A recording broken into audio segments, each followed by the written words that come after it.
싫어하는 일을 재해석하다 보면 꿈을 찾는 데 있어서 중요한 단서가 되기도 합니다. 안녕하세요, 솔티안입니다. 진로를 고민하는 분들 중에 아무리 생각해도 내가 좋아하는 거는 없고 싫어하는 거는 너무 많은 분들 있으신가요? 만약 이와 비슷한 고민을 하는 분이라면 이번 영상이 진로를 찾아 나가시는 데 있어 많은 도움이 될 겁니다. 바로 한번 시작해 보겠습니다. 진로를 진지하게 고민하게 되면 반드시 듣게 되는 조언이 있습니다. 바로 많은 경험을 해봐라 라는 조언이죠. 많은 경험을 하다 보면 그 중에서 분명히 내가 좋아하는 일을 찾고 하고 싶은 일을 찾을 수 있다는 이유에서입니다. 그런데 이렇게 조언대로 많은 경험을 해봤다고 해도 이 생각에 빠지기 시작하면 멘붕에 빠질 수밖에 없습니다. 아무리 이것저것 경험해봐도 좋은 건 없고 싫은 것만 너무 많다라는 생각이죠. 이런 생각이 싹트기 시작하면 새로운 경험을 하는 것에 주저하게 됩니다. 때론 무기력에 빠지기도 하고요. 자신감이 떨어지기도 합니다. 도전에 대한 두려움이 커지고 실패를 두려워하게 돼서 시도조차 하지 않는 악순환이 발생할 수도 있습니다. 이 부정적인 생각의 악순환을 끊는 데 있어 가장 빠르고 효과적인 방법, 싫어하는 것을 재해석해보는 겁니다. 많은 사람들이 싫어하는 것을 그냥 단순히 나 이거 싫어해 라고 이렇게 생각해버립니다.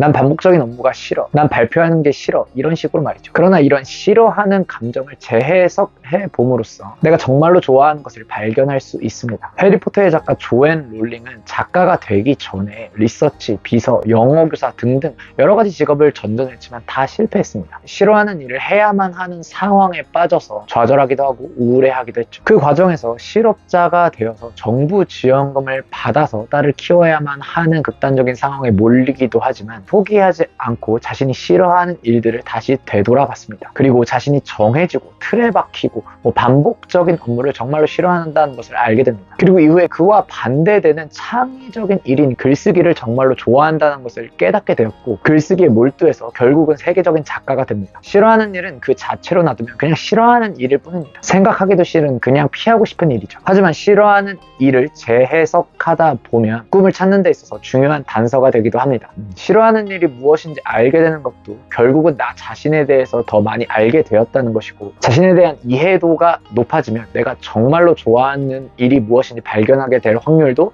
자연스럽게 높아지는 거죠. 즉 싫어하는 일이 많다는 것은 다른 말로 하면 좋아하는 일을 발견하게 될 날이 머지 않았다라고 볼 수도 있는 겁니다. 그렇다면 어떻게 해야 싫어하는 일을 재해석할 수 있을까요? 4가지 방법을 소개해 드리려고 합니다. 첫 번째, 싫어하는 일 리스트 만들기. 먼저 자신이 싫어하는 일들을 구체적으로 적어보는 게 중요합니다. 이를 통해 싫어하는 것들을 명확하게 인식할 수 있기 때문이죠. 먼저 일상 속 활동이나 직장 내 업무, 특정한 상황, 관계 등을 포함해 내가 싫어하는 것들을 무작위로 다 나열합니다. 조건 없이 그냥 생각나는 대로 막 적어보는 겁니다. 여기서 포인트는 최대한 구체적으로 적어봐야 한다는 건데요. 단순히 회의가 아니라 구체적인 목표 없이 늘어지는 회의처럼 말이죠. 내가 싫어하는 일이 뭔지 처음엔 잘 기억이 안 나도 일상생활을 지내면서 싫어하는 일이 딱 발견되었을 때 리스트에 추가하면서 싫어하는 일 리스트를 먼저 완성합니다. 그렇게 싫어하는 일이 모두 나열되었다면 두 번째 방법으로 넘어가야 되는데요. 두 번째 방법은 싫어하는 일 리스트의 공통점을 찾는 겁니다. 싫어하는 일들을 어느 정도 나열했다면 이 싫어하는 일들의 공통점을 한번 찾아보는 건데요. 먼저 유사한 특징을 가진 항목들끼리 한번 묶어보는 겁니다. 반복적인 업무와 단순 업무를 같은 그룹으로 묶는다든지 불필요한 회의, 비효율적인 시간 낭비를 같은 그룹으로 묶어보는 거죠. 그리고 내가 왜 이 일들을 싫어하는지 생각하다 보면 반복적으로 나타나는 패턴이 보이기 시작합니다. 나는 사람들과의 불필요한 상호작용을 싫어하는구나. 나는 자율성이 부족한 것을 싫어하는구나 처럼 말이죠. 이 과정에서 자신이 싫어하는 일의 본질적인 이유를 파악할 수 있습니다. 세 번째, 싫어하는 일에 반대되는 일 생각해보기. 싫어하는 일의 반대를 생각해보는 것이야말로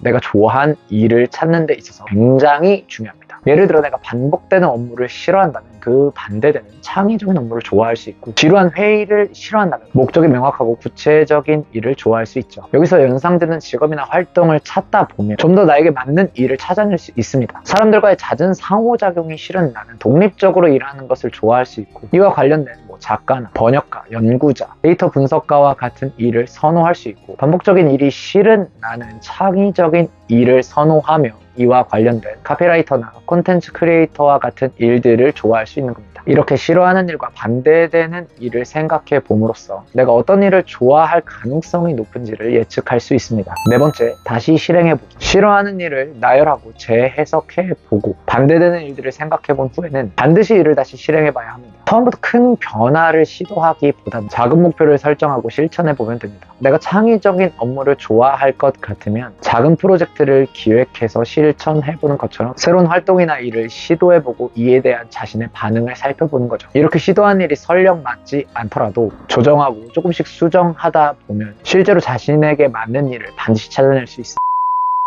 정리해보겠습니다. 아무리 생각해도 좋은 건 없고 싫은 건 너무 많아서 고민이라면 싫어하는 것을 재해석해봄으로써 내가 정말로 좋아하는 일을 찾아낼 수 있다. 싫어하는 것을 재해석할 수 있는 방법에는 4가지가 있는데, 첫 번째, 싫어하는 일 리스트 만들기. 두 번째, 싫어하는 일 리스트의 공통점 찾아보기. 세 번째, 싫어하는 일에 반대되는 일 생각해보기. 네 번째, 다시 실행해보며 조정하기 정도겠네요. 여러분, 일은 원래 하기 싫은 게 맞습니다. 취미가 아니니까. 그렇다 보니 싫어하는 일이 많은 것은 대단히 정상입니다. 하지만 그 중에서도 분명히 내가 좋아하는 일은 있습니다. 아직 못 찾은 것일 뿐이죠. 싫어하는 일을 그대로 두지 마시고 한번 재해석해 보면서 좋아하는 일의 단서로 바꿔보시는 건 어떨까요? 영상 끝까지 봐주셔서 감사합니다. 저는 다음에 더 유익한 컨텐츠로 찾아뵙도록 하겠습니다. 감사합니다.